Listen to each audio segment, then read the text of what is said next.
Bit of a shift in tone, I gotta say, that I found when I started thinking about the question, the topic, altered states, and I have to begin this story with a little bit of a disclaimer that when I say "fuck you" in this story, I don't mean like in any sort of aggressive, mean sort of way. I mean, it's not really meant that sort of thing. I don't know a lot of you. It's like, I'm sorry, what was your name again? Andy. It's not like "fuck you, Andy." No, like you seem like a very nice gentleman, and I want to get to know you, but this is just kind of a feeling that I kind of feel toward people, you know, as a whole. It's this kind of like this cloak I cast on the whole audience, all of Beijing, all of humanity, just a "fuck you" in kind of a passive way. And the reason I start off with that is because people, what I really think about people, like, people are not bad. Like, people, I love you, I guess, and people are good and they make humanity happen. But the opposite of Devin.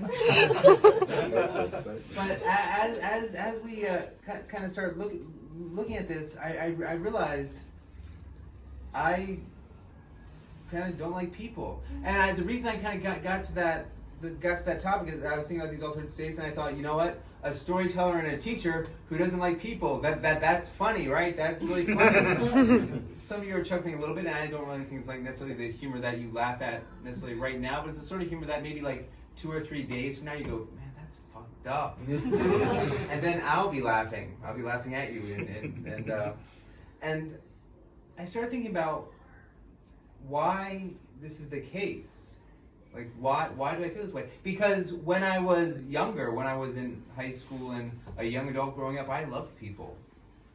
I was a people person. I was a performer. I spent my life trying to find ways to perform, trying to make myself ingratiated, loved by all people, and to love all people. That was just what I did. And at that age, I was young, but when you're at that age, your teens, through most of your teen years, your core, your soul is I was trying to think, is it malleable or malleable?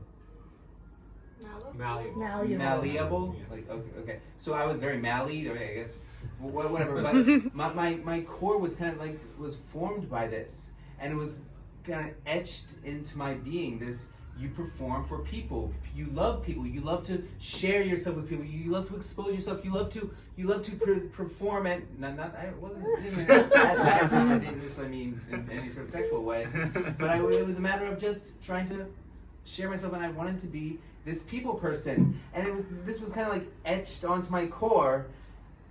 And then a lot of you, well, for those of you who have been to some of these storytellings and heard me tell stories before, you know. And if you don't know, I'll tell you now, I was in a really serious automobile accident, had a coma for about a week, severe traumatic brain injury, and that kind of exploded everything. And I don't want to focus too much on that right now, but when brain injury happens, a lot of people who have brain injury, they have this effect where they have this, it's called mental flooding, where if there's too many people or too much action or too much noise or even too many lights flashing, your brain just kind of gets overwhelmed and you might act inappropriately. And that was something that began to happen to me a little bit. When there's a whole lot of people around, I was still trying to perform and trying to do this performance that I had kind of etched into my soul. But sometimes if there was too much happening, I might, have a rage attack or temper tantrum. Or I might just shut off, or I might expose myself in less favorable ways, in less appropriate ways. And this was hard because I'm at this point now where I'm looking at this wreckage that's left of my brain injury, and I'm trying to figure out what the hell is the core of all these different parts that are scattered about. And you know when there's like an explosion and your core just kind of explodes. Those things that are etched onto the tiles, you can still see the things that are really etched into the metal. If you go to like archaeological sites, you find those etchings on the metal. And so when my soul exploded and was smashed into a dashboard, I had those etchings. And I was trying to figure out where there's some part of me in all this chaos, and I could see those etchings. And I told myself, I need to perform.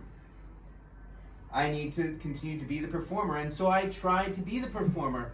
And I tried to go back to acting, and it never felt quite right. And I found storytelling, and I was in a rock band, and I was doing all these things to perform. But I wasn't really getting a hold of myself.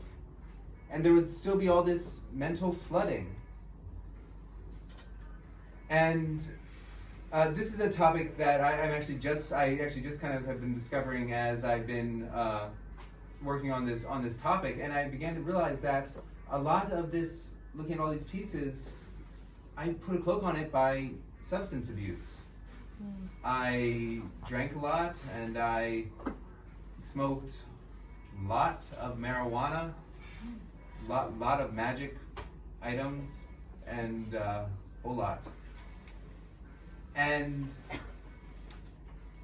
it was fun, but it wasn't for the fun that I did it. It was to just tell the world to fuck off.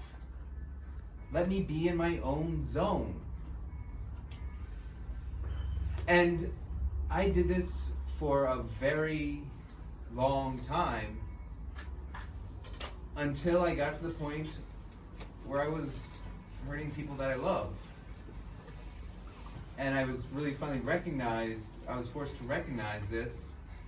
And so I made the decision to try and get rid of that false shield, that false cloak, and I put down the marijuana and the alcohol, and I picked up needles.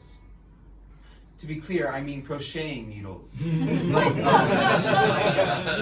the endless X's on following little patterns. And the reason I did that was I realized while I was working on this, it's kind of the same thing. Like, it had the same effect. There was some difference between crocheting and doing drugs, but what I'm saying is, when I was able to crochet, I could put on my headphones, maybe go into some sort of hypnotic trance a little bit, and just say, fuck you to the world, and focus on making all the little X's. And not worry about anything else except that preschool pattern that I'm copying. And I guess I'm talking about this because I came to this with altered states, because I realized I'm still trying to figure this all out. And every person has a million different personas that we use and we present to the world in different times. And what I've kind of done, looking at this part of myself, I've kind of narrowed it down to 3 different personas that I kind of see in myself. I see there's kind of the philosopher, the thoughtful persona that's kind of been talking to you for this whole monologue that I've been sharing with you. And then over here, there's the performer persona. The persona that's still holding on to that core, those etching that said, and that person says, thank you so very much for coming out tonight. I've loved sharing this time with you. It's been such a privilege to be able to share this story with you, and I hope that you all really kind of went on this journey with me and were able to take a little bit from this story. And then there's this other altered state, and we're all kind of conflicting together. This state who's kind of looking at all this and just, fuck you.